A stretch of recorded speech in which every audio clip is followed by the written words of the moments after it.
So the next step of your retrieve training, your retrieve, is to teach a nose target, so a nose touch. So I'm not going to go through the individual steps of how to teach a nose target because I'm assuming that most of you will have a fairly deep, I've already trained a nose target. If you haven't, then most of the courses in the online college will have nose touch in there. So I know it's definitely in the lead walking course, probably the recall course as well, good boy, and also the puppy club. So have a look in there and you'll see the how-to video. What we're going to work on today is adding a bit more drive and pressure into your nose touch, because when you're going to be pairing it for your retrieve, you want your dog to be able to come into your hand and ideally have more of a sustained nose target, and if not, then at least more pressure and drive into your hand. So if you're only getting very soft nose touch, then that's what you want to work on basically. So both Gimli and Ruby are Ruby's got a very good sustained nose target, and I'll show you that in a minute. He's almost there, right? So we've almost got a sustained nose target. I'm going to use my verbal marker rather than my clicker today. So I'm just going to show you a little bit with Gimli. So one of the things you can do to try and create a bit more drive, a bit more pressure, is to add movement from your dog. So send them away with a treat can help, and then calling them back, yes, into your hand can create a bit more drive and pressure. Yes, good boy.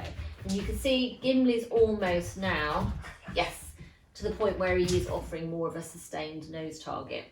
So you can get a bit more. Oops, oh no, what happened there? Picked up some mud instead of a treat. Nice, yes, good boy.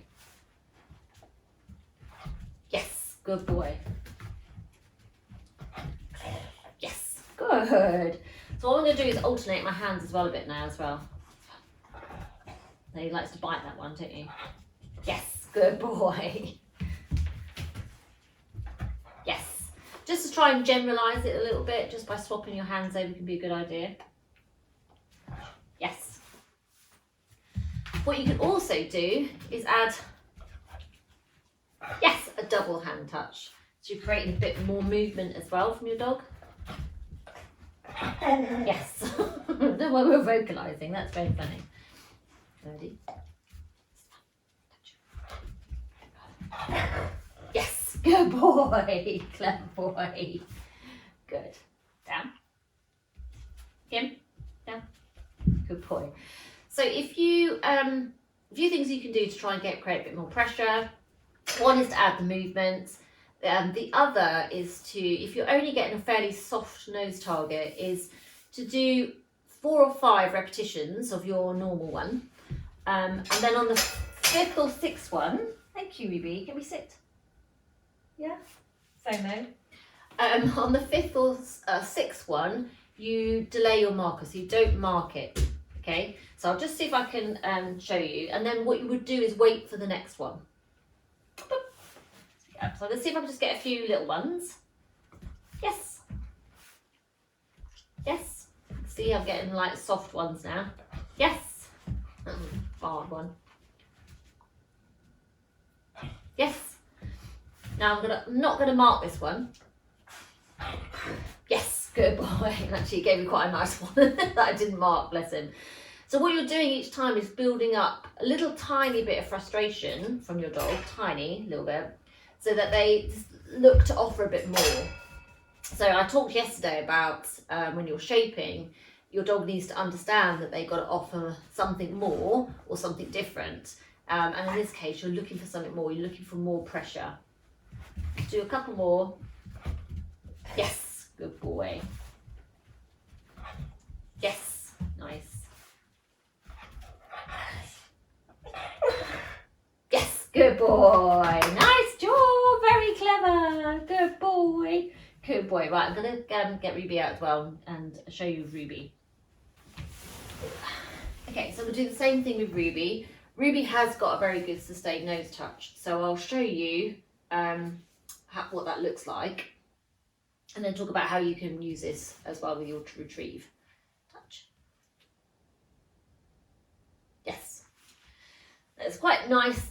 She's very good at sustaining it, but her pressure is not as good as Gimli's. Yes, good girl.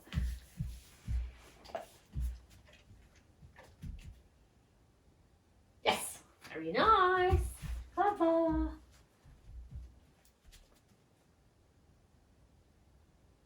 Yes, nice, good girl. Just gonna see if I can do the other hand. Don't slobber all over me. Touch. Yes, good girl.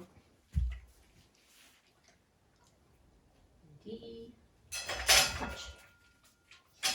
So just lie down a minute. What I did find when I first started doing the sustained nose touch with Ruby, and I've just realised I've obviously always been doing it on my right hand, she did do a lot of licking, and what I just had to, I kind of worked through that and then faded out the licking. I was able to fade it out. What I've just noticed is that doing it on the other hand, she's going back to licking again. So I think with her, I need to do a bit more work on varying my hand signals. But I think with my sustained nose touch, yes, I'm just going to keep to the right hand at the moment. And then for the left hand, touch.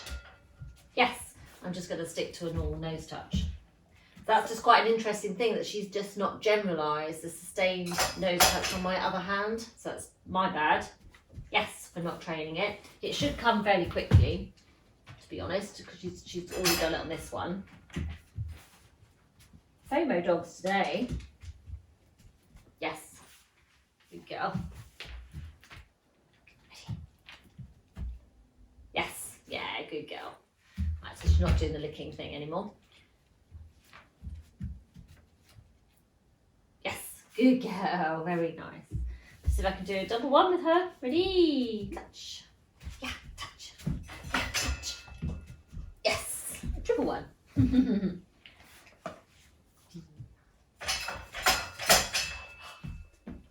Good girl, super job. Right, so there you are. There's a few little ideas for you on how you can improve your nose touch. Thank you. Can we lie down? You don't want to be kissed. Thank you very much. Yes, a few ideas on how you can improve your nose touch, make it stronger, get a bit more drive, because all of that is going to help when we start pairing your nose touch or your hold that you've been working on with your nose touch.